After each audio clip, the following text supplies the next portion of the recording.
Hello there, it's Sarah from Paper Lovely. Thanks for joining me today. I am going to be working with one of the packets from Close to My Heart. This is the Cedar and Pine collection, and it is the kit to make the scrapbook pages. So I will link everything that I'm using for you down below. It is still available through the month of December. And I did do an unboxing of this in a little more detail, but I'm just giving you a quick flip through here of what is included. So you're going to get 6 pattern papers, and those are double-sided. And then you'll also get some sort of punch-out pieces. These are perforated. There you can see a couple of them have started to come out. But you'll get a bunch of papers that have flowers and all of the elements that you need to put together these 6 pages. Also some cardstock.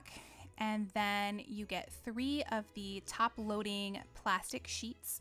And here is a page of some glitter items that you can add onto the pages as well. It's a little difficult to see, but it has sort of some leaves and some script, some letters and things like that as accents. You'll see those as I pull them in when we create these pages.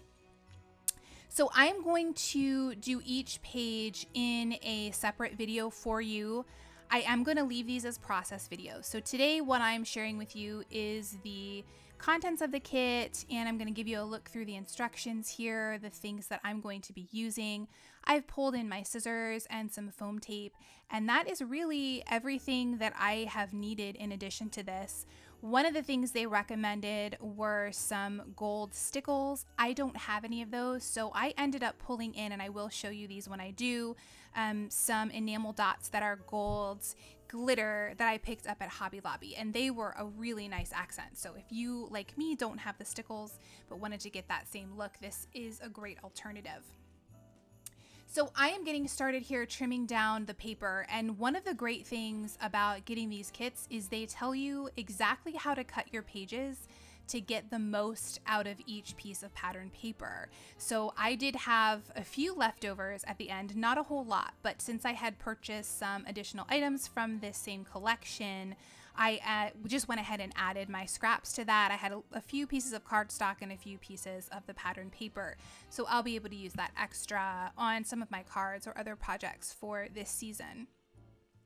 So I have sped this up quite a bit. I think I've got it at about 400%, but I did want to take you through the process just so you can see exactly, how I've trimmed everything down.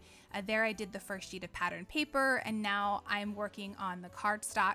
I will pull in a different trimmer as well because sometimes it needs you to cut at 6.5 or 6 1/4, and I always have a little trouble with this Tonic trimmer just because that's sort of where it splits at the edge. So for me, it's just easier to use this other paper trimmer, even though it's actually not my favorite.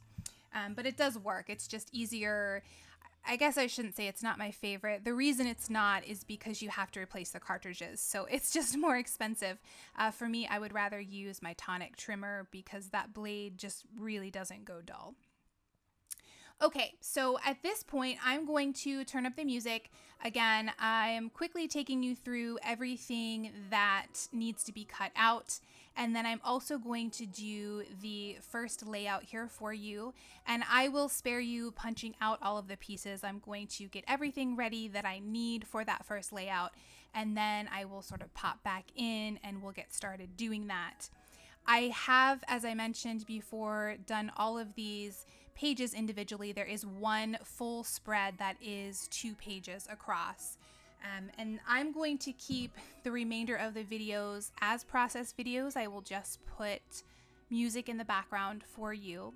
And then I'll pop back in at the very end of the last video, which is the 2-page spread. And I'll do a quick walkthrough of all the finished pages for you after I've put them in the memory album pocket protectors. Okay, again, at this point, I'm going to turn up the music, and then I will see you guys towards the end of the project.